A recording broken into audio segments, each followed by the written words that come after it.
What's going on, everybody? Welcome to the Founder Hour podcast. I'm your co-host, Posh. I'm Pat. And today we're joined by Sam Polk, the CEO and co-founder of Everytable. Sam, thanks for having us in your humble abode here in this garage. I love the startup feeling that, there is in here. Yeah, thanks for coming, guys, and thanks for having me. I love it.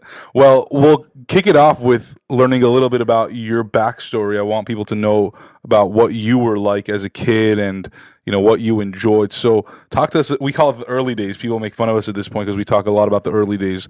But talk to us a little bit about, what you were like as a kid, before you were 10 years old even. Oh, my gosh. I was pretty nerdy, I was a smart guy. I was a little bit overweight. All my family sort of struggled with food stuff. And I would say I had trouble fitting in. I would say that was, my sort of early days were not, a smooth sailing. I'd put it that way.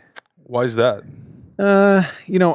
It's sort of hard to explain, but I came from a family that, very well-intentioned parents, I would put it that way, but also parents that sort of had trouble sort of existing in the world. So there was a lot of sort of chaos in my house, and there was it was almost things in my house were messy, and people didn't dress well and they weren't clean. And so I basically had this experience where I would go out into the world, go out into school, and it was like running into a buzzsaw because I came from a family that sort of didn't sort of prepare me for sort of how to exist in the world, basically. Got it. And where do you think that came from? Was it something that maybe they got from their parents? Yeah, that's a good question. My mom's sort of, parents were, had a lot of sort of issues, and so she sort of dealt with that. She had a tough childhood, and then so did my dad, and so it's you can almost see it they're getting better every generation, but they definitely came from sort of crazy backgrounds, and so they were a sort of good match for each other in that way. And then raising kids was not a great experience, basically. Yeah. And out of curiosity, what did your parents do for a living? My mom was a nurse practitioner, and then my dad was sort of this, sort of long sort of journeyman sort of story where he started out as a newspaper reporter, then he came out here to direct movies to go to AFI, but sort of never graduated, and then started this series of business and sales sort of jobs that never really worked. And then he finally started his own PR company, and that was semi-successful. And then he was hired by one of his, clients, and that became a big technology company. So sort of at the end of his very difficult story, he ended up sort of making it big after we left for college. But growing up, it was always no cable, no, electricity getting turned off, always at the, edge, basically. Right. It's funny you say this, and not funny in the comedic way, but I think it's a very relatable sort of story. I think a lot more people have experienced this than perhaps they talk about, and I mean, I don't want to say that I experienced it to maybe the same level, but there were bits and pieces of what you were saying that resonate with me. And I think it was more because my parents come from they're immigrants, right?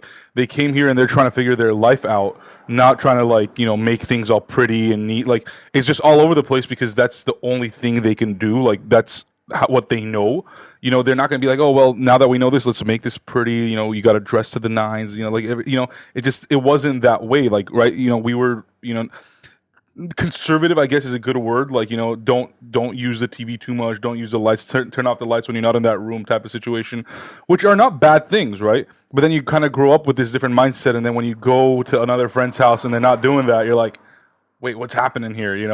That's not how it's supposed to be. I mean, I had I have a lot of empathy for sort of my parents because they were struggling to make it work. They had 4 kids, and Right. and so the amount of stress, financial stress they were under was crazy. But I Right. know what you're talking about. I would go to friend's house. I remember going to this guy Eamon Agajanian's house, there you and go. beautiful house. The Yeah. mom was cooking beautiful food, and Yeah. I was just where am I?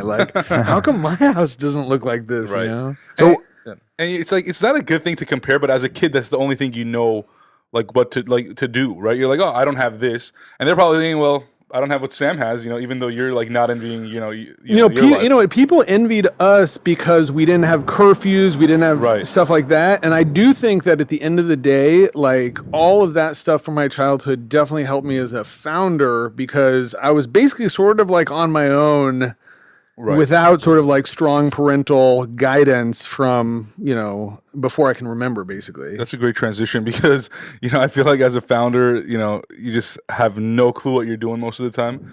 You think you do and people depend on you to know, but then you're like, we were talking to Jamie Schmidt the other day from Schmidt's Naturals, and, apparently she had just written a book and one of the chapters was just say yes and then figure it out after, right? And it's like, sometimes I feel like our parents had that same mentality where like they didn't necessarily know how to parent because there's no rule book on how to be a parent, right? Not how to be a mom, how to be a dad, how to be a grandparent. You just have to like figure it out. It's interesting though. To your point, I feel like it could go either way. Sometimes when you're too boxed in, it doesn't help you in the real world because you're kind of again boxed in. You're not outside of the box thinking, and maybe that creativity, or you're hesitant to put that out there and express yourself. But also on the flip side, I feel like a lot of folks might rebel, and because of that rebelliousness, they could end up. So it's kind of weird. Like I feel like I wonder if there's a direct correlation with it, but then again, I could see how both sides could play out. Well, I as definitely well. can see how it can hurt you. Like even some of my brothers and sisters, like sort of like it almost feels like sort of like I don't want to say never recovered, but like struggle, But for me, whatever, and it's not that I haven't struggled, but it's like learning how to do everything on my own was like brutal and painful. But my wife like still laughs at me now because like I have this sort of like totally independent streak that I'm like, well, fuck it, I can't depend on anybody, so Right. I'm going to do it, and nobody's going to stop me, basically. Yeah. I love how we went deep so fast, and this is why we talk about the early days, because it literally sets you up for the rest of your journey. Like, I don't care what you've done and how successful you've become later on. There's always a tie to the beginning. Like, always. I mean, things just always kind of, connect eventually. But I think me and Pat kind of feel the same way where, he grew up in an immigrant family as well. So, you're just always trying to figure it out. You're always trying to play catch up. Right. Even when you're a founder, I'm sure like you were always like, oh, there's people doing it better than me or faster than me or whatever. But it shouldn't matter. And I think you kind of gain that perspective, later on in life. I doubt you were thinking like this at 10 years old or 15 years old. But I'm curious, when did you realize all this stuff? Like what you just told us, when did that process for you?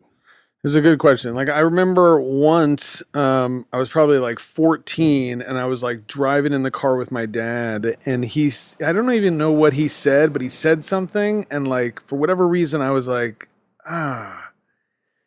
this guy doesn't know what he's doing. You know what I mean? And it was like this moment where I was like, my dad, I always looked up to him and I was like, fuck, like, Yeah. I do not have sort of a good guide at this moment. And I hope my dad's not listening to this. I have a lot of respect and love for him, but it's true, And then later, like in my 20s, like, going to college, it was almost like, all this stuff sort of like came out of me in some sense, like all the sort of like craziness. And so I got to college and I was on my own and it was like a total sort of implosion, basically. Like, my parents got divorced then. I got kicked out off the wrestling team. I got kicked out of school. Drugs, drinking, fighting, tons of fighting. And, so it was like after that sort of craziness that I started like trying to figure it out and being like, what the fuck is going on? You know? I'm curious though, like when you were in high school, perhaps before college, did you have an idea of what your like life was going to look like? What you wanted to do for your career, perhaps, or your job, or anything like that? No, I knew I wanted to be successful and I wanted to sort of like make it in a way that sort of like my family hadn't. And I didn't know what that looked like yet.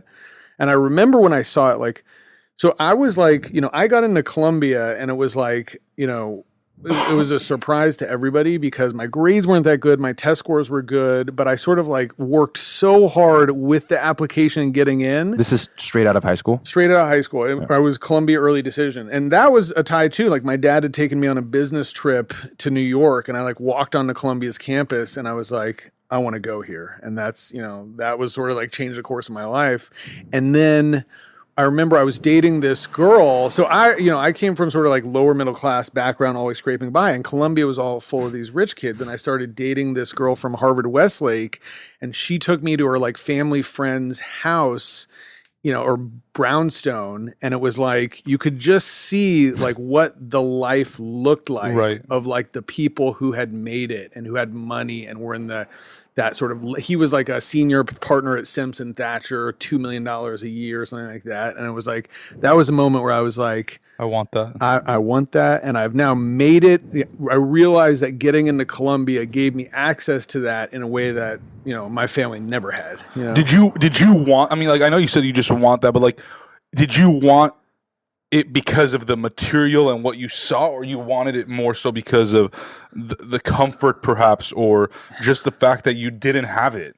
It was I mean, the money was motivating, but it was more the sort of like what life could look like if you were successful. You had a beautiful wife, beautiful house. It looked nothing like the house I grew up in. So much class, so much, and I was like, that's it. That's what I want. Yeah, it's interesting. Like once you get to college, how much you realize, like how much it opens your eyes. A similar experience with me. Like I wasn't a good student. I had to actually transfer, but walked onto the campus at USC. Like I want to go here, and that's exactly like I feel like it's like one of those things where once you put your mind to it, then it's like no one's gonna get in your way. Yeah. Like you go out there, you figure out what you have to do, you fucking do it, and you get there, and that's it. I think a part of it is you just have to see it because you've never been exposed to it before. You have to see it, but you have to want it bad enough. But that's what I agree with that. Like, it's like, that's why with my kids, I'm so intentional of just showing them so many things because you never know what people are going to stick on, but it can change your life. Like in a second, you might see a scientist and be like, I want to do this. And now you're curing cancer. See, for me, that's like more like later in my adulthood after I met my wife now, it's like, art, for example. Like I had never been to museums or even if I had gone, I never enjoyed it. And then like now I'm like, oh wow, like this is something I really enjoy. Like I don't want to be an artist, maybe I'll be a collector down the line or whatever, but it's like it's a world that you've never been exposed to. So how do you know you don't like something if you don't know what there is to not like or like? Right, I think Pat talks about this like in almost like every other podcast is like that exposure concept. And if there's one recurring theme that comes up in a lot of our conversations, it's exposure. Right, like being exposed to things, or how being exposed to certain things at a young age plays a crucial role in the trajectory of your life. Because if you're not exposed to it, you don't know what's possible or if that even exists for you to pursue that or engage with it. But if you grew up like how Sam just described and kind of how like both of us grew up, where you're just like scraping by. I mean, it's no discredit to our parents. I mean, that's just the situation that they were dealt, right? Like they gave us the opportunity to now think about this type of stuff and like not do that to the next generation, but like not intentionally. They didn't do it like on purpose. Where they're like, nope, we can't spend money here, we can't travel there. It's just like. It was either you're going to travel or we're not going to eat for like 3 weeks. It's like totally. it is what it is. So, realizing that, I think that, people need to work harder, connect with other people, be more exposed so that you don't run into the same issues generation after generation, right? Just because you were kind of dealt that hand doesn't mean you have to keep that hand, right? Like it's your choice now to get out of that situation. And I feel like that's something that you've obviously done pretty well. Well, the thing I'll say about that is like, college. I don't know what your guys' experience with the college was like, and what you saw from college about your opportunities. But like, so many people at Columbia, saw the same things that I saw about like a Wall Street, internship or a consulting internship or big law, and it was like, it was it was almost like this like vulnerable moment for a kid where you're like about to go into the world and you're like, I want to be successful. I don't know what that's going to look like. And then, somebody shows you this picture of like, here's what a managing director's house looks like. And then people just go into Wall Street because of that thing. And then they stay there their entire career. You know what I mean? And what was your major, by the way? Well, I started off as an economics major, then I got kicked out. And then when I came back, I was like, look, I just got to make it through. And so I always loved to read. So I was like, I'm going to be an English major. And then I just spent the rest of college just reading books. So talk to us about that. Why'd you get kicked out of Columbia? I was, I'd basically, it's a funny story. Well, not a funny story, but I was engaged in, let's call it a drug dealing partnership with the guy that I lived next to. Okay.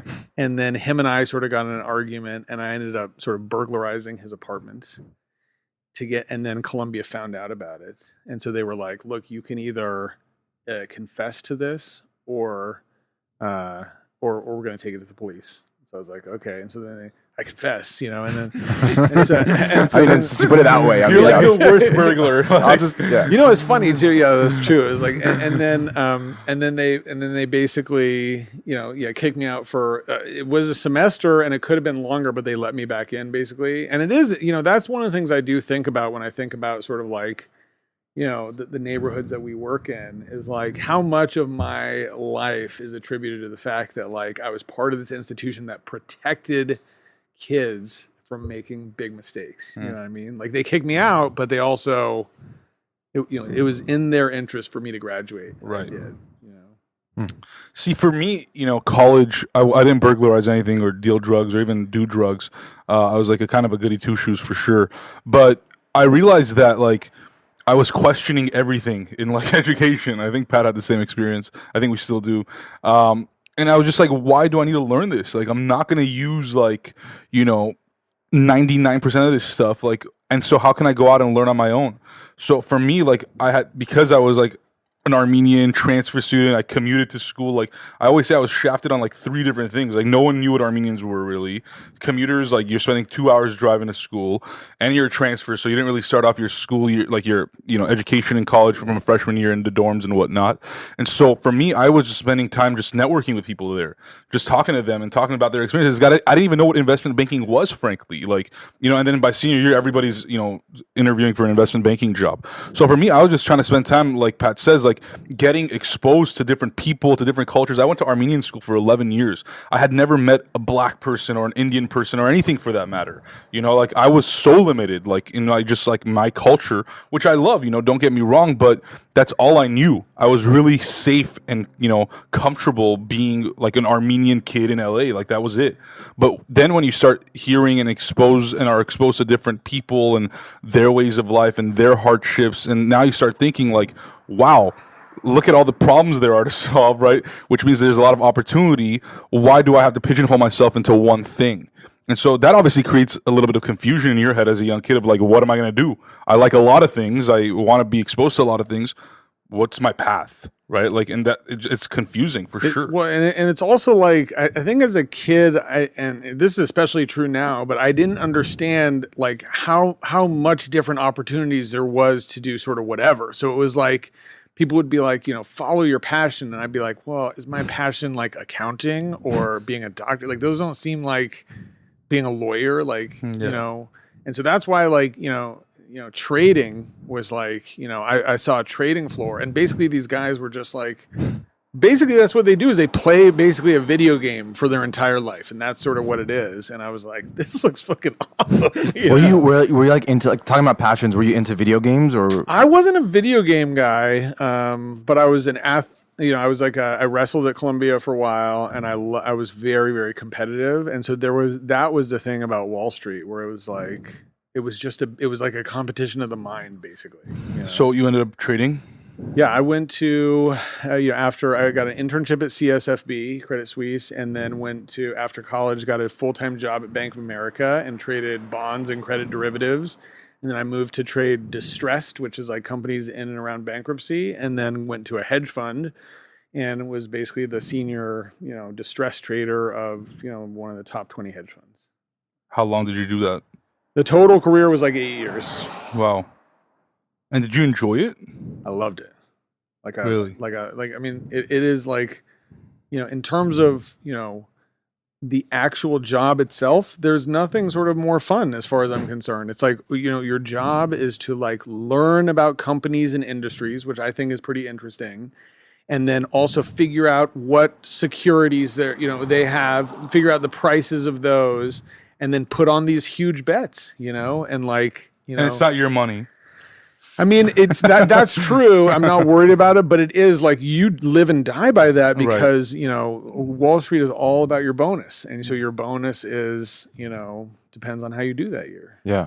And a lot of people might have heard a lot of things about Wall Street and how it is, but what's something that maybe people don't know about it? I think the biggest misconception, so there's like investment banking, which is crazy hours, but like when I tell people I left Wall Street, they were like, oh, is it too stressful, And I was like, you don't even understand what my job was like. Like at the hedge fund, I would come in at the morning at 7, and be in sort of like a quiet room all day. Sometimes I would go into like a private room and just read. Right. And then, I would leave at like 5, and it was like, it was a great job. Like, And Sam, this is post 9/11, I assume. yeah, 9/11, I was at Columbia. Yeah. Yeah.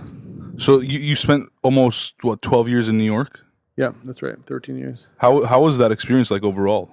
I mean, there's a Joan Didion sort of short story about, or a essay about sort of like how you spend your 20s in New York, and then in your 30s you leave, and that's what it was for me. Like I felt like I was in like the center of felt like I was in a movie, basically, like the center of finance at some of the top financial institutions in the world, like competing on Wall Street. It was like I felt like I'd made it, into like the big leagues, basically.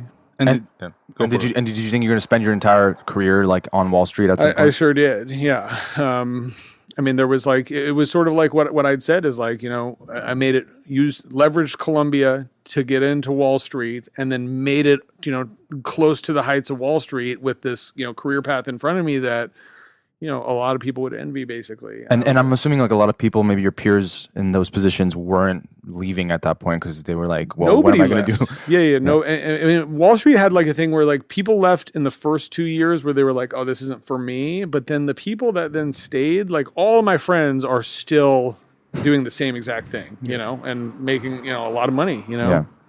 Did you feel like you were successful at that point, like financially? Yeah.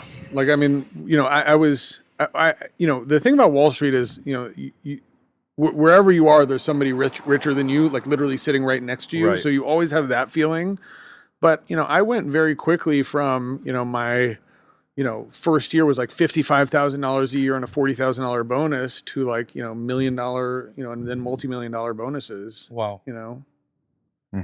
And so why'd you not stick it through? Like, I mean, what was that moment when you said, okay, I'm done? It was like this gradual sort of like disillusionment in some sense where, I ended up getting to this hedge fund. And so the great thing about that was like, I was literally working with the 2 billionaire founders. And so it was almost like, I got a peek behind the curtain, and it was, they happened to be sort of not the greatest guys in the world, but I could sort of see what their life was like. And so I was like, okay, that's what the height of success on Wall Street looks like, And I was like, and then I started just like being like getting a sense of sort of the culture. And there was something like, I don't want to sound arrogant, but there was something that was so sort of empty about it. Like the whole thing was about making money. And I, one of the things I've learned in my life is that I'm sort of good at sort of making money and creating, income and wealth, but that was not. What did you see though? Like when you peek behind the curtains, like specifically, was there something that you saw that you realized it was all about money? Like was it personal lives in shambles, or like they didn't care about their kids, No, or like something specific? It wasn't that. I mean, there was I had 2 billionaires, and one was like a really nice guy, really smart, and then one was just like a complete like caricature of like all the things you'd hate on Wall Street, basically. And so, but I don't think it's fair to sort of like say he was like Wall Street, but it was more the sort of day to day like. What really did it for me, and I was like very, I would say like moralistic at the time, but it was during the crash of '08 and '09, and all of these, houses were getting foreclosed and people were getting fired, and Wall Street was like the people I would talk to on a day-to-day basis were very up in arms about how they were not going to get their bonus this year and da-da-da. And there was something about it that I, to be honest, I found like distasteful. I was like, this is supposed to be a sort of like eat what you kill, total meritocracy, and Wall Street is completely fucked up, and all these banks should be going bankrupt, and then all the traders are pissed off that they're not getting another bonus. And I was like, what are we doing here? Like, if there's no point to the game, if you still want to get paid when you fail at the game, what's the competition, basically? Sam, I'm curious, you talk about earlier on how like, life at home was kind of just like all over the place, messy. You're an overweight kid. Did that change when you went to New York? Yeah, my whole life was sort of like,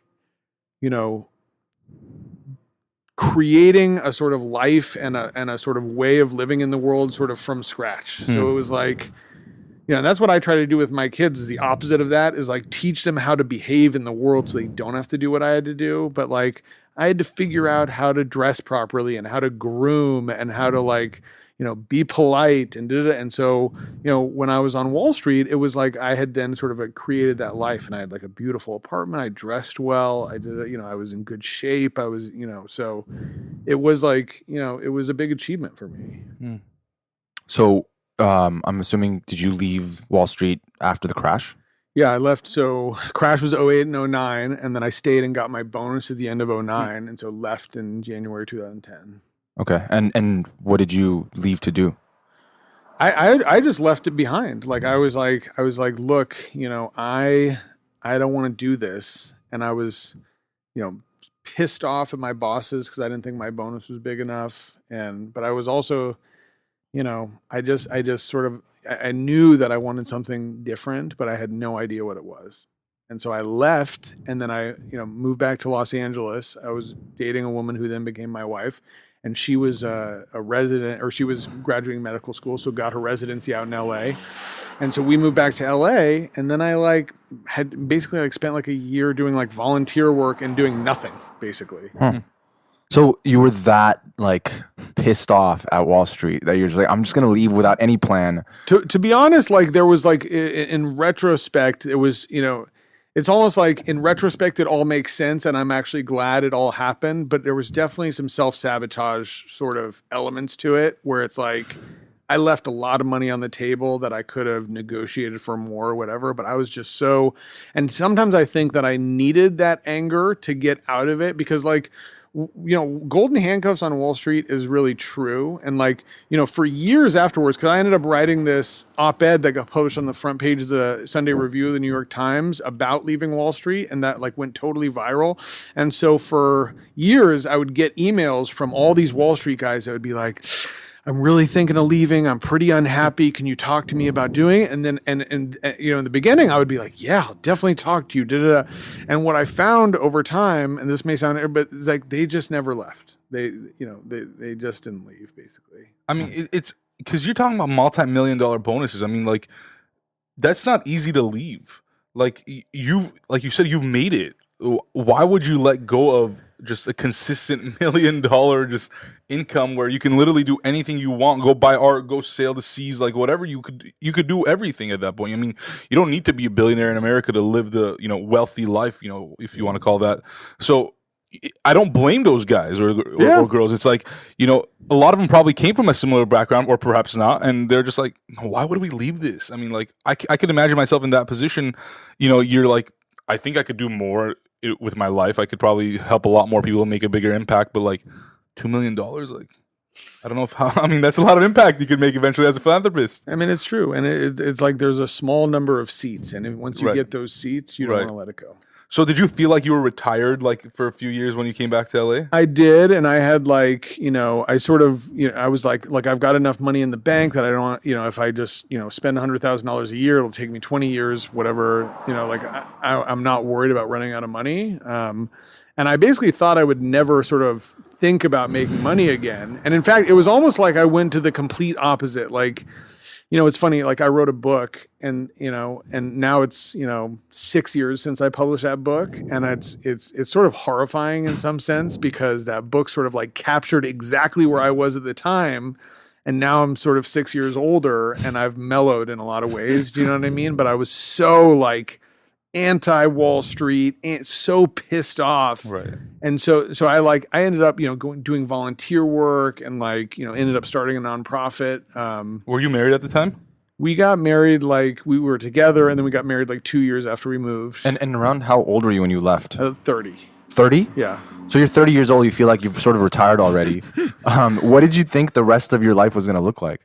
You know what? It's funny. I think that I thought I was going to be doing sort of service work, whether it was nonprofit or volunteer stuff, sort of from then on, But I didn't really know, I was sort of dumb, and I remember because I was just starting to make serious money, but it wasn't like I had built a fortune. And so, I mean, I had built a fortune for most of the world, but, not for sort of West Los Angeles, basically. And I remember wife when we had our first kid, and I had been just like doing a nonprofit that I started that was like going well, but I also wasn't even paying myself a salary. We'll talk about that nonprofit in a bit. And I was like, and she was like, you can't not work forever. Like we can't, you got to do this. And I was like, that was my sort of wake up call where I was like, oh yeah, I've got to have that's another literally career. what I was going to ask you. Was like, what did she say? Because after you're married, you're pretty much wrong all the time. Well, she loved that I left Wall Street. Right. Like she was like, follow your passion, do whatever make your, mark in the world, basically. But then I think when in the end, like I went way too sort of like, I'm going to be Jesus, basically. Right. So talk to us about Feast. It's the nonprofit you started here in LA. Well, before you talk about that, what was your mindset like before you even started this? All I wanted to do was sort of like find a way to sort of like help the world in some way. Like I think I was like, I'd been sort of not working for 2 years, and I was getting like, I didn't like the feeling of being sort of like out of the mix, basically. And so I knew I wanted to sort of get back into something, and I wanted to sort of, do something that, and I was reading like Father Greg Boyle's books about, Homeboy Industries. And I was like, that's a guy that he was my idol at the time. But he still is my idol in a lot of ways. But, my desire for what my life is going to look like is not, what his looks like. But, that's what I was thinking. What drew you to that? Because I'm curious, I know, we hear about folks who go and make a bunch of money in the real world and then realize that money doesn't bring happiness and they're lacking this sort of fulfillment, and then they turn to philanthropy and just trying to find, issues in the world that they can help solve. Was that similar for you, or was there something more specific that drew you to that type of work? I mean, to be honest, at the time I was sort of like working with a therapist who was sort of like very sort of focused on like social justice stuff. So I think I was like influenced a lot by her. But it was Father Boyle specifically was different than sort of like philanthropy. Like he was a guy, if you ever read his books, he's like, what is it called? Or what were some of them called? His first one and biggest one is called Tattoos on the Heart. And the guy is like, he is just pure love. Right. And it's almost like there's a character in, I think it's either the brothers Karamazov or War and Peace. I think it's brothers Karamazov, a guy named Alyosha. And he is also that. He is like this character that, and I sort of, there was something, I actually still believe this in some way, that is sort of the right way, or the way that, the sort of like highest level of consciousness in some sense is just that we all sort of are love, really. And that he is just a guy who is so in touch with that's how he operates his life. And so I saw that and just the amount of sort of like love he brought to the world, and I wanted to do that. So you start Feast. So I start Feast. And so Feast was like, basically, it's funny, like, it's funny now how much I've learned about food and how little I knew at the time. Like all Feast was that, my wife and I sat down and started watching these Netflix food documentaries. Like which ones? Forks Over Knives, Food Inc. But the big one that was nobody's seen, but that was really impactful, was this thing called A Place at the Table. And it was the first time somebody sort of, I had heard this argument about the intersection of food and poverty. And, neighborhoods called food deserts. And, kids born in that neighborhood are going to live, 10 years less than kids born in sort of more affluent neighborhoods. And because they didn't have access to healthy food. And I actually didn't even know why at the time. That, I only learned 10 years later, 6 years later, why that was so interesting to me. But there was just something about this idea that it was like healthy food should be a human right, and it's now a luxury product. And if you think about it now, actually, it's very much has to do with that Wall Street career I was living, because it was like, you're out of touch. Yeah, more so that like, one of the things I was pissed off about Wall Street was how it was all about me, and making money and da-da-da, even though you were already the richest sort of people in the world. And what about all the people that didn't sort of have that same privilege? And the food was just the most sort of like visceral example of that, which is like, you have all these people sort of eating organic and eating da-da-da, and then you have neighborhoods where you literally can't get fresh food. Right. And that's messed up. Right. And I know I can't remember when it was, you were talking about something about like or somebody I remember saying like a burger costs like $5, but like a nice salad costs like 15 to $20, which I mean kind of is true. Like when we were at USC, there was this like food concept called seeds, and like you'd have like a Southwest chicken salad, it's like $19, and you're just like, it's I'm a lettuce. student who's like paying like hundreds of thousands of dollars, and I Yeah. have to pay like a premium on Right, food too. At the and same it's time. good. Like you want to have that double salad. fucked. Yeah. Well, you know what's funny, by the way, is like it took me 6 years probably to understand the answer for like why that is. Mhm. And but I honestly think that I understand the answer to that better than most people, better than almost anybody in the world. Right. And like, and nobody knows, like people, you know, for you guys, like, do you know why?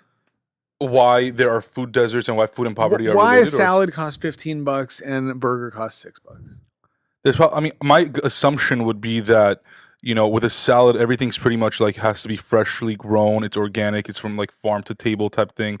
Whereas like all the other stuff is processed and manufactured. So, you know, it's cheaper to manufacture it at that speed as opposed to grow lettuce. Like you can't speed up the growth I'm of gonna go out lettuce. on a limb and say there's no logic behind it. It just is, No, and it's just market driven. you're close to right, and you're actually basically right. But there is a logic to it. But it's not, the key thing is that it's not the ingredient cost. Right, It's because that's not- where my mind would It's go. the labor first. cost. That's right. It's the labor and the rent and all the things, because you have to take this perishable product and make it at the last minute, Right. instead of the whole sort of supply chain for burgers and fries, which Right. is like, if you imagine like what the back of a McDonald's looks like, it's not, you know, fresh potatoes that they're chopping. Right. It's like bags of frozen fries Right. that they're then just refrying. Right. You know what I mean? Right. It's like, and then everything is like that, like soda, buns, frozen meat. Like the only thing that's perishable is like iceberg lettuce, which is not even really perishable. And Sam, another thing that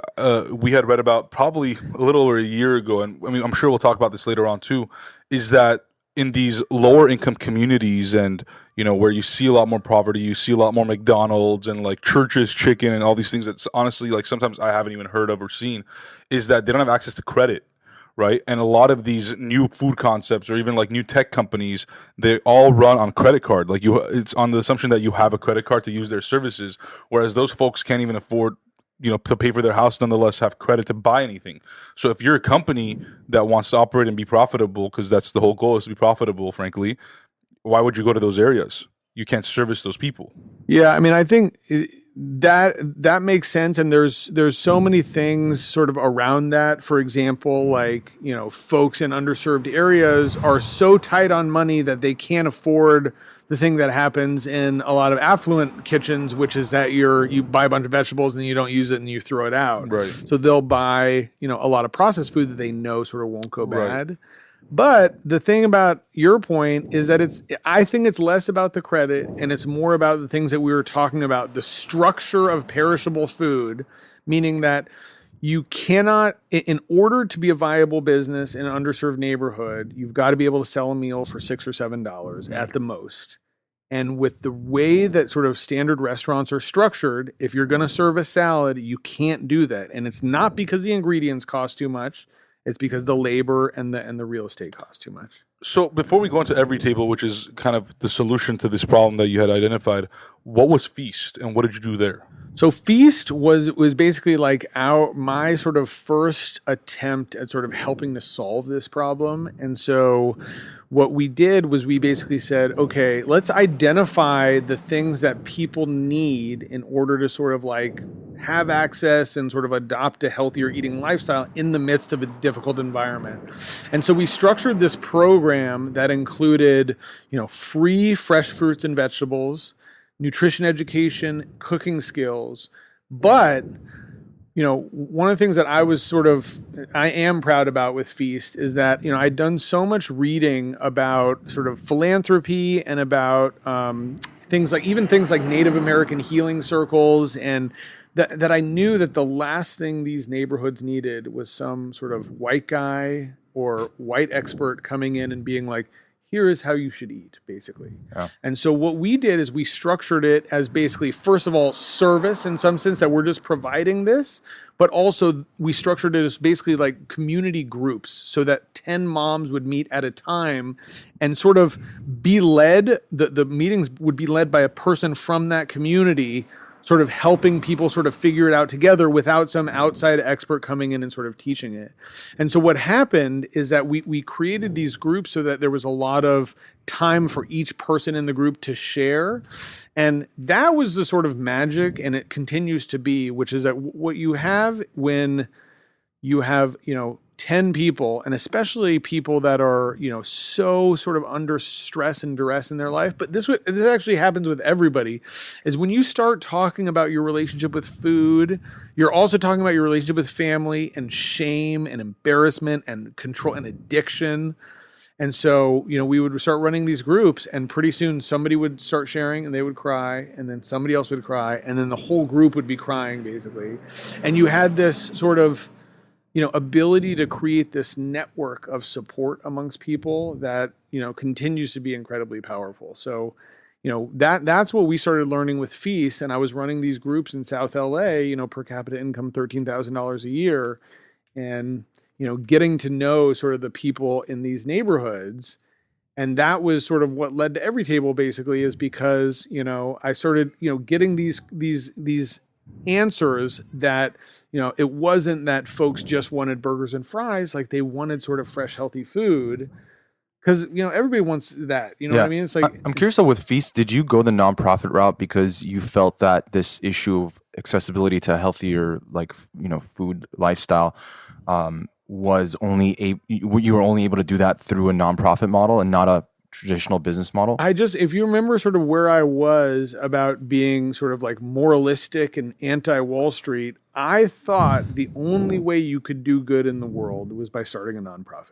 And so it wasn't and did even you a question. learn otherwise, like after? 100%. Like, in fact, what I found is that nonprofits are, and I don't mean to take anything away from like all the great people working for foundations and all the great philanthropy, and especially all the incredible people working in nonprofits, but there is something sort of structurally amiss in that program. We were talking about this literally like a few days ago, and I'm curious to hear your thoughts on it because, I think a lot of people think that way, thinking, if I want to do good in the world, I have to start a nonprofit. Otherwise, people are going to think I'm just greedy and I'm doing it for myself. That's right. And by the way, that is an issue. Yeah. And like that is like, a lot of the philanthropists like would insist that you're a nonprofit so that you're not sort of taking money. But that was the key thing to understand, is that in order to do good in the world using a nonprofit structure, you basically had to get permission from the philanthropists that are funding you.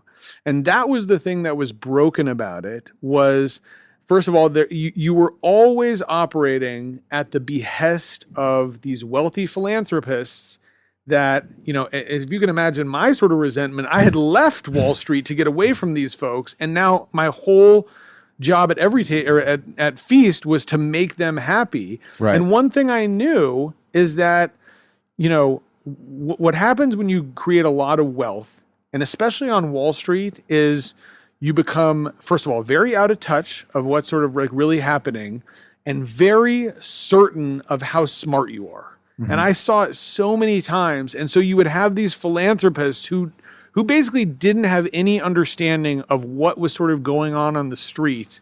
Right. Certain that they had the answer to all these folks' and to that problems. point, when we talk about the greed aspect, right, and how people often think a nonprofit is a lot better for the world from that perspective than a business. But it's funny because one of the biggest differences is the fact that someone who's investing in it can deduct it from their taxes, right? The tax deductibility aspect versus. Donate. Yeah, versus an investment that creates equity that if that business was to sell. But just giving in a donation and deducting it on your taxes that year doesn't necessarily mean that you've made an impact with your donation. But building equity and actually earning something for your investment in a traditional business over a long period of time means that that business has made an impact to be successful for you to get your money back, right? 100%. So you're taking a risk. There's a risk level. The donation is not a risk; it's a benefit to you most of the time, up to a certain point, and you don't really care what they do with that money. I mean, I'm speaking generally, but like, well, that's what I'm saying. It's donating. kind of broken in that sense where that money doesn't necessarily have to make an impact for you as the person who's donating / investing to get some sort of benefit back. It's also like, sort of, squeezing, blood from a stone, basically, where, It is so much easier to convince a wealthy person to invest $1 million if you promise that you're going to turn that into 10 million, than it is to convince that same person to donate $25,000 and just have it disappear. And it's not that beneficial to them. No. It is just less. It's basically like, 60%, 40% better than if they just gave that money to somebody else, because they save a little bit of taxes. Right. But all those other things equal, like the business in and of itself would operate the same way, regardless of how it's. Well, the problem is, I think it's actually your point is the right one, which is that the very nature of a business is, yes, you have to please those investors when you first start, but the ultimate definition is, are you pleasing your customers, and are they?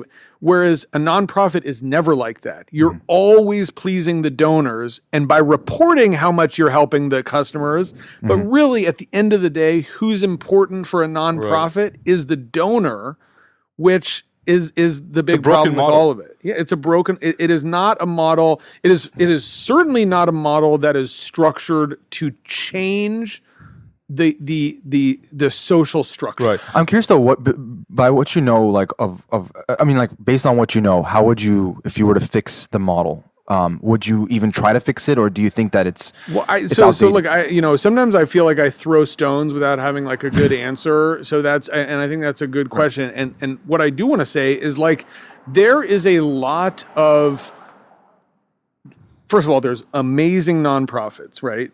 Period, full stop. But there's also a lot of stuff that nonprofits do that are just not, you couldn't do with a business, soup kitchens, et cetera. I got to think of sort of more. And so employing certain people that might not be able to work for you because of employment and labor laws. Yeah. Who can volunteer. It's funny because before we did this, we were talking about our friend Robert Egger, mutual friend who we had on the show. He was the founder of LA Kitchen and with Jose Andres, and has done a lot of great work in this area. And I think one of the things he talked about during our conversation was that a lot of these issues people think has to be solved through nonprofits, but it could be solved through just a business. And the future of every business has to have some sort of philanthropic arm or some sort of giving back model for it to succeed, because otherwise it's like self-serving in a sense. But Sam, I will say from the nonprofit angle, from what I've kind of experienced with, my experience with nonprofits, is you have greater access to some of those wealthier individuals initially, just because, of that good component that you're doing a social good. Like the same people that, perhaps you, Pat, and I can reach through the founder hour, which is nothing. It's not a nonprofit. It's not a for-profit. It's just a project.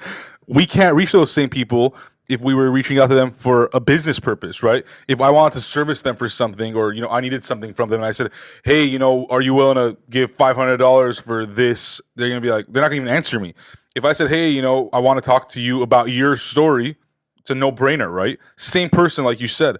So how can we perhaps combine the good of a nonprofit or the benefits of and the access with the for-profit component, and obviously we call that social entrepreneurship. But in your experience, how have you combined those two worlds? Well, I actually think that, we can talk about this for hours, but like there's what you just said about businesses having a philanthropic arm.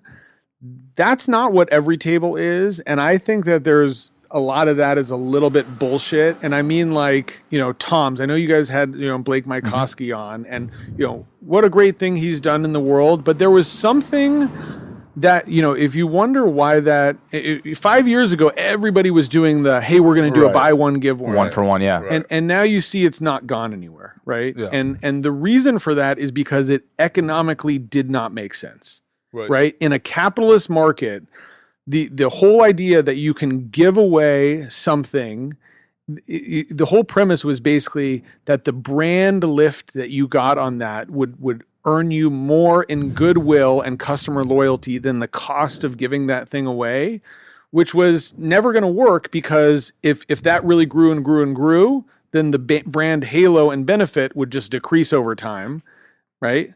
And so what Everytable did, and what I think that companies need to do, is not do this, here's my business and here's my philanthropic CSR arm. They need to combine them into the same thing. Right. And that's the thing about Everytable, is that the whole business model is the mission and is the impact. And so there's no, this is our philanthropic arm. There's just our business is philanthropic. But Sam, just to not even play devil's advocate, but just to have this conversation, what you just said is a lot more challenging than doing the opposite, which is just you buy one, I'll give one away. Your model is you have to change the entire system, right? Which people don't want to put that much thought into things. I mean, let's be real. Like even entrepreneurs, the great ones, some of them didn't put a lot of thought into their business. We've talked to 150 of them at this point, okay? And I'm not going to call out anybody by name, but after the podcast, me and Pat will talk and be like, how the fuck did this person make billions of dollars with their company, right? Like Pat and I are sitting down, we could come up with these insane ideas. We don't have that kind of access to capital, but it requires changing a system, right? Like at one point, transparently speaking, we were talking about like upcycling and how we can make a business around that. Like, and we went deep, like 3, 4 months, 5 months, 6 months, I don't know what it was. We like researched the hell out of it, talked to people. It required a systemic change. Like the entire system, the entire consumer behavior had to change for our idea to not only work, but to be profitable. And it's like, it's not that we gave up, but it was just like there was nobody around us that was willing to make it work beyond just the two of us. And it just doesn't work that way, right? But you could have been like, yeah, we'll take your clothes, give you a new one back with like upcycled clothing. What is that going to do? Here's what my argument sort of to you on this is that all of this, if you look at the statistics of sort of venture capital, it's crazy, right? It's like 80% of, and I don't know exactly what the stat is, but 80% of venture capital firms don't have a woman and don't have a person of color sort of investing, right? And so, we already literally just talked about this is like you do what you see, right? And the people that end up in venture capital and the people that end up becoming entrepreneurs came from privileged backgrounds almost by definition. And so the problems that they are seeing and trying to solve are the problems of the affluent. Right. But the Everytable, if you think about, Everytable, we didn't have to do anything crazy. Really, what we had to do was basically vertically integrate a system that had been horizontally integrated. But if you think about the technology that we utilized, like now we're getting into high-tech stuff, right? But you literally could have made this business 20 years ago. Right. Well, before you keep going on, let's explain to people what Everytable is, right? And talk to us about, I know, because you did Feast for what, 4 or 5 years? I did it for 3 years before starting Everytable. Right. So how did you even come up with the idea of what Everytable was going to be? So it was basically like I was saying, talking to these, folks in South LA and understanding, two things, that there was desire for fresh, healthy food, but in order to make it work, you had to sell that food for the same price that fast food sold it for. So how could you figure out how to do that? And the answer was pretty simple. And it's basically, and it's exactly what we were talking about. The biggest food companies in the world are CPG companies and fast food companies. And the reason they're the biggest is because they sell food the cheapest so that most people can buy it. And the way they sell the food the cheapest is by employing the same structure in both of those. And CPG is basically chips, candy bar, ice cream, cereal, everything you find in the middle of a grocery store. And if you'll notice, in the middle of a grocery store is like 80% of the things for sale. Mm-hmm. And why is that? Is it because people love processed stuff? No, it's because it's the best business. And the reason it's the best business is because it's not perishable. So, imagine the maker of Corn Pop cereal in the world is they've got a single factory where they're producing all the Corn Pops, tens of thousands of boxes a day. And that's a incredibly efficient plant. And they've scaled the shit out of it. They automated it, no doubt. Incredible, right? And then they take those boxes and they send them all around the country. And they don't have to go fast because they're not worried about perishability. They sit on a retailer's shelves, on a grocery store shelves, and for months, right? Because they never go bad. And because of the efficiency of that, because there's no spoilage, incredible efficiency of centralized production, the prices are really low. And to your point, that's exactly what fast food is too, which is that you feel like it's a restaurant, but really it's the end of a CPG supply chain where at a fast food restaurant, all they're doing is taking pre-processed industrial made products and then either frying them or microwaving them and then serving them to you. And so when you think about a restaurant, like a Sweet Green, for example, it's almost the complete opposite. Where if you think about the ingredients for a Sweet Green, they come into the city of Los Angeles and then they are spread to all the Sweet Greens and all the other restaurants. And then at that restaurant, they're sort of, prepared and then sold to consumers. And so if you start thinking about a restaurant as instead like a food production factory, it's actually a terribly, terribly inefficient food production factory, right? Instead of, McDonald's, which has one single plant making all the buns in the world, you have 20 Sweet Greens in Los Angeles making all the Sweet Green salads, right? And so Everytable basically said, how can we take the theory of the CPG and fast food guys but do it with perishable food? And the answer is you actually can't, right? You can't make a salad in Los Angeles and then send it to New York because it'll go bad. But what you can do is do it on a regional level where in any given region, and we're in one right now, you have a single central kitchen where you're making all of this food. And as soon as it's done, there's this ticking clock that starts, which for us is basically like 2 days. Once we make it, we've got to sell it within 2 days. But in order to do that, we have, our own sort of logistics system, refrigerated delivery vans that take the food from when we've made it to our stores or to our smart fridges, which are basically like healthy vending machines, or to customers' doorstep through our subscription delivery business. But because of that chain of, if you think about all we're doing is we're getting food from a farm to a central kitchen, cooking it, and then sending it to a customer. We've now made the sort of fresh food structure much more like the CPG and fast food structure, so it's cheaper by 50% than Sweet You mentioned this could have been done 20 years ago. Why do you think it hadn't been done 20 years ago? I think it's sort of what I was saying, which is that, there's so much focus by entrepreneurs on solving the problem of the affluent, and there was very little focus on solving problems for people that didn't have a lot of money, the so-called bottom of the pyramid. But my belief, and this goes to our conversation about social enterprise, is that there are tons of businesses that can work if you get entrepreneurs who have capital behind them to focus on those areas. But so many entrepreneurs are, Princeton lacrosse players that are in their bubble, trying to make a better... Because they think, and I don't want to throw any companies under the bus, but like just taking an example like Peloton, for example, right? It's like an expensive piece of equipment that if they didn't cater to the folks who have that money to afford it, then they didn't have a business because their margins are just not going to work. That's right. So and that has been the history is like, hey, make stuff for the luxury people over time, and then over time figure out how to make it cheaper and cheaper and cheaper so it gets down there. Yeah. But Everytable did the opposite, which is to focus on the bottom of the market first. And that's the thing, what's interesting about Everytable, and we'll see sort of how we do, because, we started, and in our first couple of years, we opened our first store and it did well.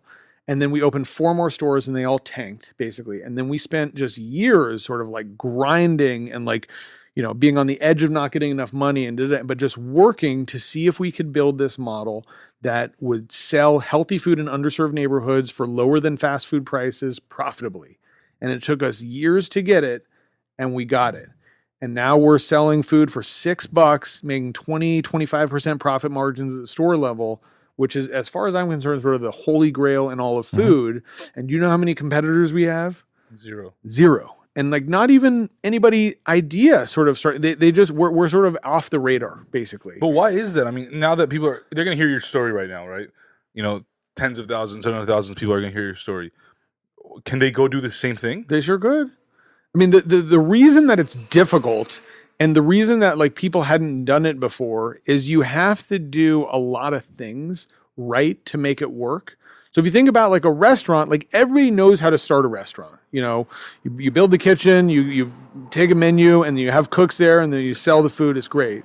But for what we have to do, You have to build direct relationships with farms and figure out the logistics of getting, food to the central kitchen. And then at the central kitchen, you have to create basically, restaurant style cooking, but in the structure of a fresh food manufacturing plant, right? Which is a very, very difficult skill set.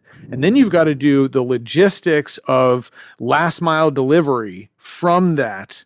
And then for us, what we've done is created multiple different business channels to sell the same food. So we're selling through our stores, our smart fridges, our D2C, subscription delivery, and our institutional services business, which basically leverages our operational and logistical capabilities to meet the needs of, government and hospital and large corporations.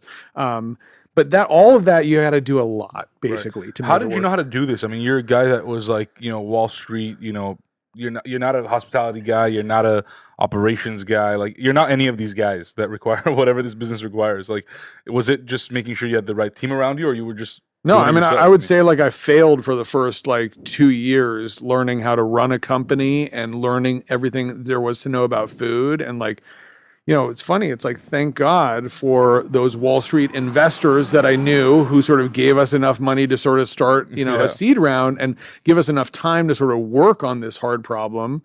So I think the benefit in some level is first of all, I didn't know anything about food. And so there was a terrible learning curve that, cost us a lot of money. But it was also that I had sort of beginner mind, whatever. And so I could look at the problem in a way that most food people would have thought was crazy. Right. Yeah, it's interesting, this bottom of the pyramid thing. And I want to encourage people who are listening to think that way if they're kind of sort of thinking about businesses, because there's this pyramid, obviously at the bottom of the pyramid is the largest part of the pyramid. So there's the largest amount of people who are not just underserved, but not served at all. And one of the examples is we had the founder of Square, not Jack Dorsey, but Jim McKelvey, who created the Square Reader. And he talks about in his book, he wrote the book, The Innovation Stack, how they essentially created the bottom of the pyramid because there were all these small businesses that didn't have access to merchant solutions because those merchants didn't want to work with them. And then another group of people that didn't even exist yet, which were the people that future entrepreneurs, future small business owners that were going to. So it's just, and then they obviously became Square, which is a multi-billion-dollar company. So it's definitely an interesting way of, we hear about in entrepreneurship classes in school how to think about business ideas, right? Find a pain that you're dealing with or the world is dealing with.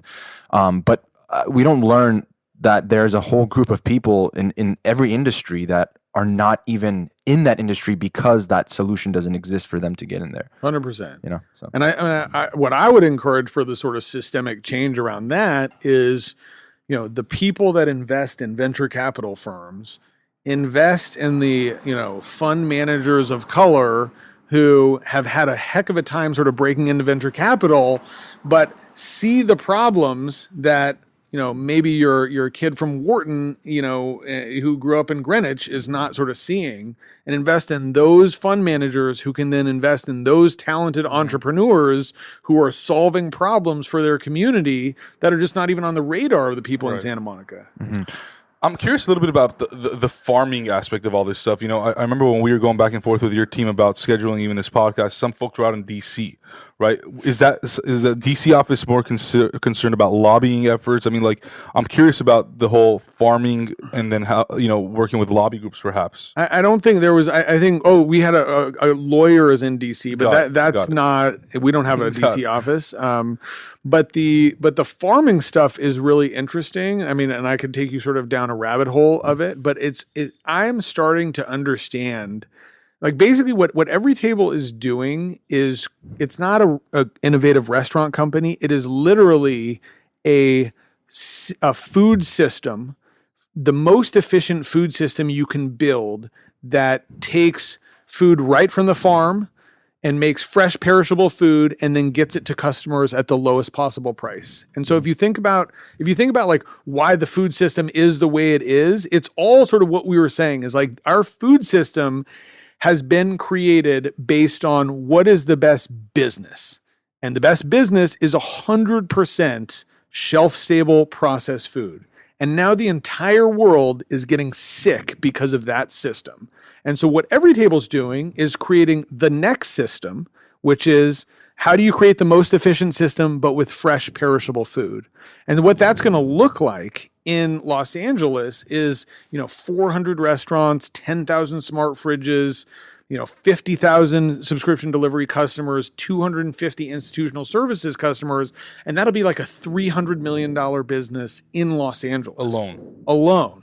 And that's when, first of all, versus the food system, that's a drop in the bucket, right? Still, so it's not, that's not scaled yet. but it's big, and if we are doing $300 million businesses, we are going to have direct relationships with farms that have material impact on those farms, and so then we can encourage the kind of regenerative agriculture, pro soil health, pro animal treatment things that are part of sort of a more resilient sort of food system future than what we currently have, which is basically, all the Midwest and all of Iowa making soy and corn, destroying the soil so that they can pump out all this stuff that is basically used in the processed food products. No, I'm curious. We're recording this. What is it, like October 17th, 2020? So we're like sort of what is it? 8 months, 9 months into this whole coronavirus pandemic. And I'm curious how this whole situation has affected not only your business, but also your specific space that you're in. And how do you see it sort of changing from here? Well, we have, so Everytable has done very well in this. Like our revenues are up, it'll be up something like 5 or 6 times from the year before. But there's actually an interesting reason for that. And the reason is sort of what I talked to you about, which is, not only did we have the capacity to produce healthy food at scale, but we also had the logistical capability to then take that food to wherever customers were. And so if you think about the sort of like emergency food relief that was needed, most of the emergency food relief infrastructure is things like soup kitchens and food banks where you have to get people to come to that place. But the problem with that during coronavirus is you had a lot of sort of old, infirm, disabled people that it was, first of all, very dangerous for them to leave the house. And in a lot of cases, they couldn't.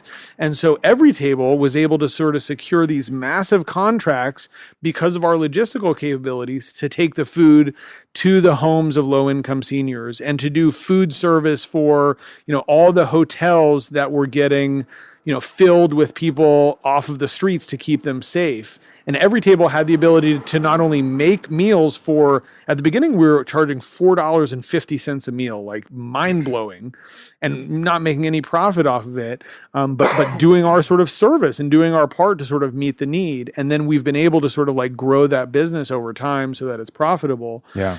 But for us, it's like, I do think it sort of like heralds an important change for the future where, restaurants, this whole sort of like restaurants making food and then giving it to a DoorDash driver and taking it to person. This is actually a great example of a business that is literally never going to work for the bottom of the pyramid.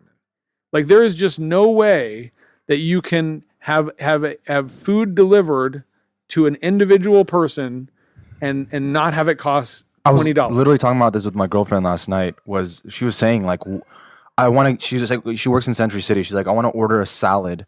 It costs me $25 by the time it gets to my door. Like, this isn't sustainable. And like, what about all the people that can't afford to do this every day? Like, I mean, she's in Century City. Think about it in Watts. Right. I know. That's exactly. And by the way, so that's why Everytable's model is actually so powerful is that, imagine her office. What we'll have in her office is a smart refrigerator, basically like a healthy vending machine where she'll walk up, she'll swipe her credit card, open a refrigerator, pull out exactly whatever meal she wants, and it will cost her $7 instead of ordering that $25. And is that on the subscription model or no, is that so we've basically got, 3 different sort of retail businesses. One is opening our actual restaurants, which are like, 500 to 1,000 square feet. They'll do like $1 million in sales a year.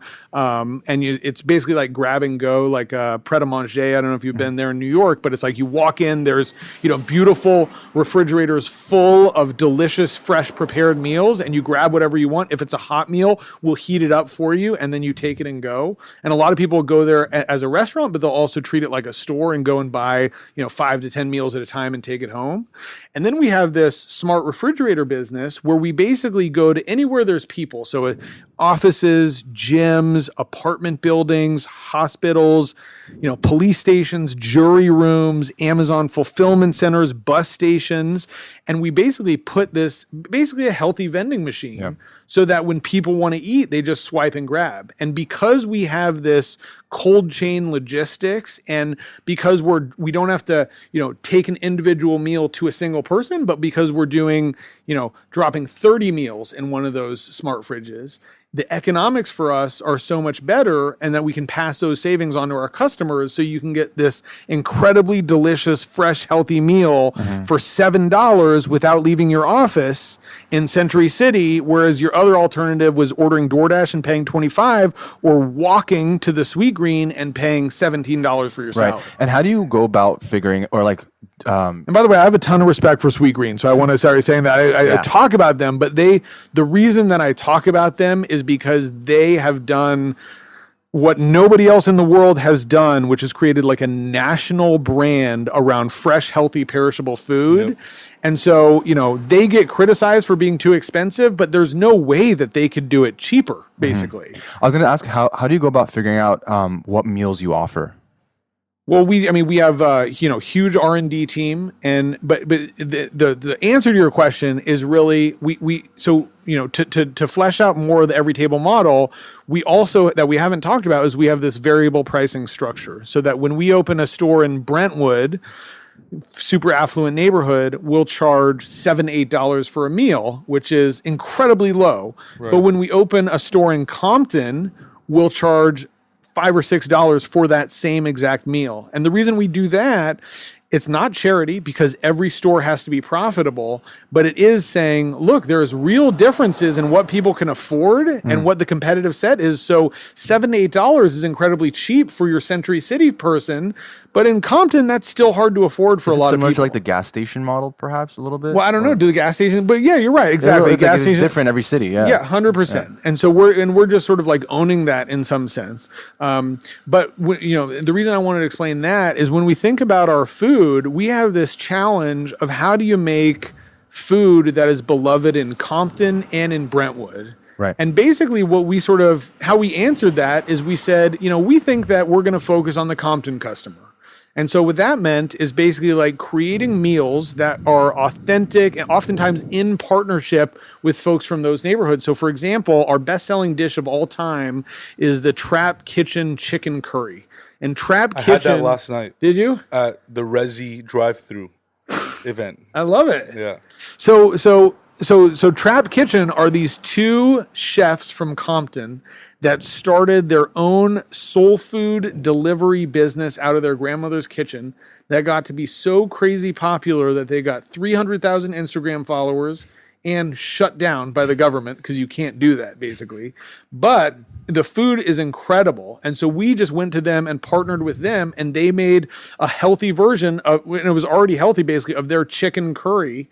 And, we sent it out to everybody. And what we found is that, beloved by people in Compton, but it's also healthy, and, people in Brentwood, and everybody has these varied tastes where they love to celebrate the cultures and cuisines of Los Angeles.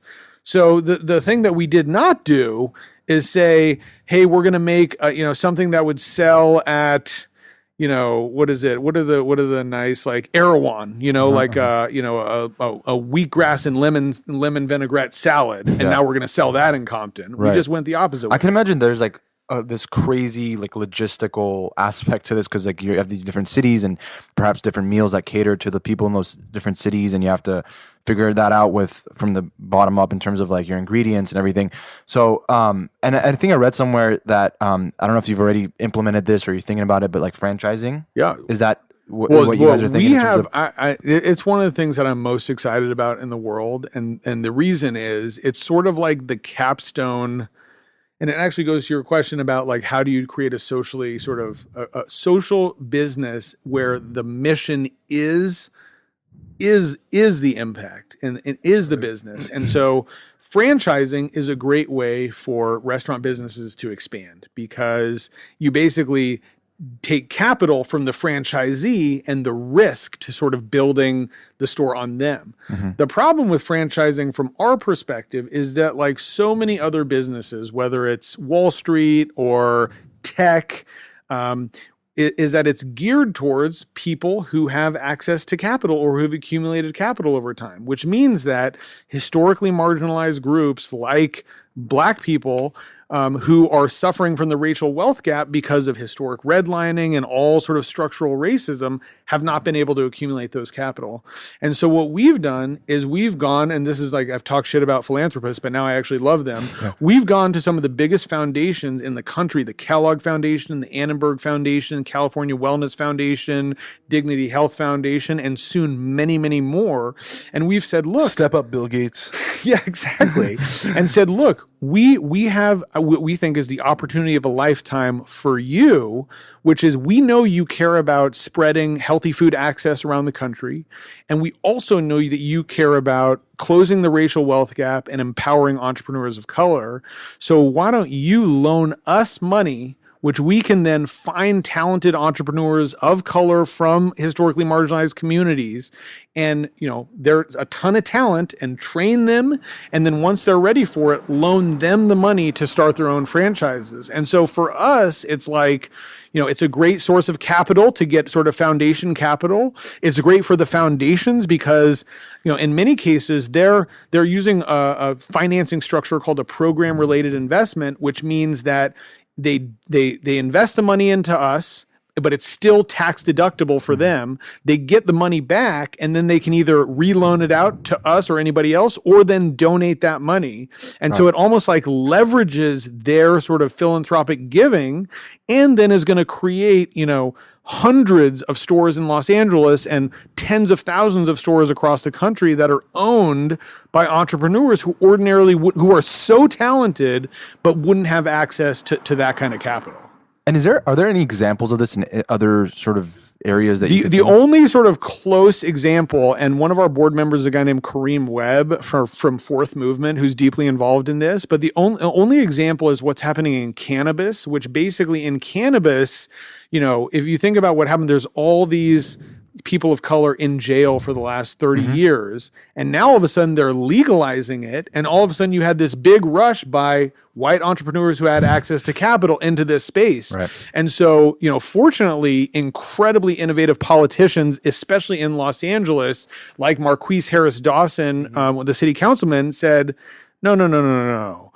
If people are going to be making money from this, the people who should be making the money from this are people who have been disproportionately impacted by the war on drugs. And so for all the licenses that they're giving out for cannabis in Los Angeles, the vast majority are going to social equity candidates who, you know, are from neighborhoods that have been disproportionate. And in a lot of cases, they're actually candidates who themselves have suffered from the war on drugs, whether they were, you know, incarcerated for a low-level marijuana offense or something. And these are the people that they're giving licenses to own these cannabis retail shops. Sam, do you see Everytable being, you know, the next McDonald's, honestly, like on a level, and I say that in the sense of being a global provider of food, just, you know, at that level of scale? It's actually a good question insofar as the question about global. And McDonald's really, you know, their history was really fascinating, where they were in America, there was actually pretty intense competition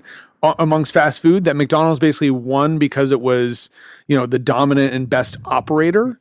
But when they started expanding internationally, they got their suppliers to sort of set up plans to help them expand internationally, and they were the only people doing it. So they really completely changed the global landscape. Like, people hadn't seen fast food, they hadn't seen anything but sit-down restaurants, and then all of a sudden they were opening a McDonald's in the middle of, you know, China or Amsterdam, and people were like, "What the fuck is this?" But it changed the world. Right. And the reason I say that is, you know, we may at some point have global ambitions, but for me, you know, I'm an American from Los Angeles. And one of the things that I sort of always thought about sort of American philanthropy was like, you know, there's so much stuff about saving, you know, folks in Africa, but we've got people 5 miles from here that are in real trouble. So let's take care of what's in our backyard. And so for us, like, to your question, we do plan to have this be the largest food company in the country. But whether it will be as big as McDonald's, I don't know, because will we go global? I don't know. We'll see. Yeah. I mean, I feel like we always have these conversations with folks on this podcast and also off the podcast about, like how can you possibly create, or how can business be the solution to a lot of these issues? Like you mentioned, 5 miles down here, we still have homelessness. Like, how is that possible in the year 2020? But this is a prime example of how we could work towards fixing that. And then at some point, you expand, and that'll come when it comes, right? But it's like, And by the way, right in front of our door. I do want to say, and not to sort of like, toot our horn, but the key thing that I would, if I could have any sort of entrepreneurs listening to this understand, is that the reason that Everytable is a solution for this is because instead of doing something where our main customer is the affluent customer, and then we've got a little give back component for somebody else, our main customer is everyone. And we've just created a system where, because of that variable pricing model and because of the structure of our business, it is inclusive of everybody. And that Compton customer is frankly more important to us, or at least as important as the Century City customer. And that's the difference, is like, can you really create a business where you're not trying to save anybody or not trying to help them. You're trying to create a great business for them that works for them as a customer instead of a recipient of philanthropy. Right. So we're recording this on a Saturday morning, and I'm just curious, kind of like your day to day. Are you just like full time, just focused on Everytable right now, working all day, or do you have other things that you do? Do you like read, or I don't know, like how do you like stay inspired? Perhaps. Well, so my life is pretty simple. I've got 3 kids, 6, 4, and 1. And Sounds like a real simple life, but man. it is in some sense because that's all I'm doing. Yeah. And so basically what my life looks like is I wake up at 4:30 and I work for at least an hour and a half till they wake up. And then I spend an hour with them in the morning. And then I'll, hopefully get a workout and then go to work until like 5:30. But then get home by 5:30 and I'm taking Ubers so that I can work in the car so that I don't waste any time.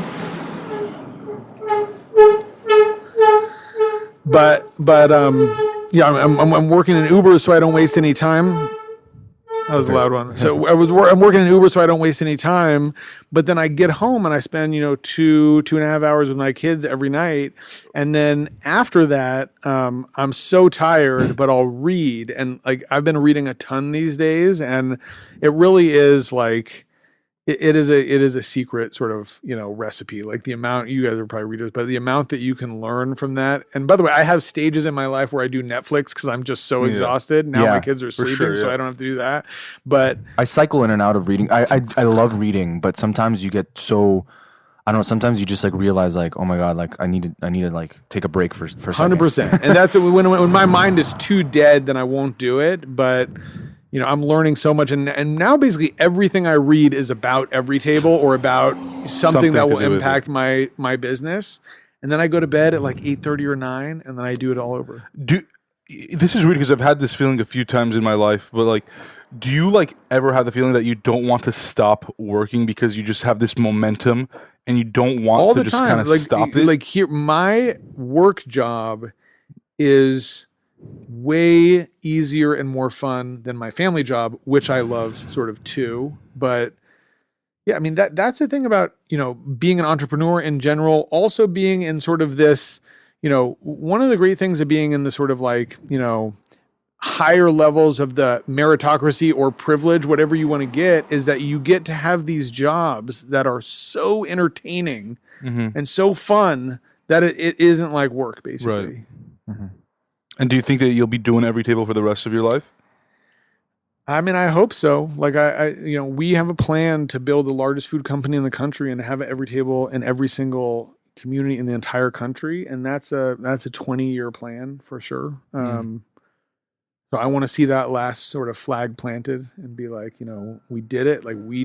I do think that every table, and that's the thing that I like, I feel so lucky in my life because, every table is sort of, it, it is so sort of unique to sort of me and what sort of like I thought, all of my sort of background helped me sort of lead up to this. And now I've got this job where, if it works out in the way that I want it to, can be the largest food company in the country, Right. can restructure the entire food system, can, offer ownership potential for tens of thousands of entrepreneurs.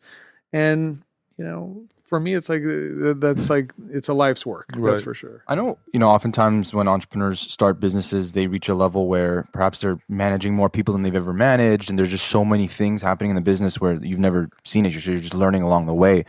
And it's a lonely game because when you're at the top, like, of the company and you're sort of looking at it in terms of holistically, it's like there's so many things that fall on your shoulders that people in specific functions might not feel if they're part of the business. Maybe they will, but not as much.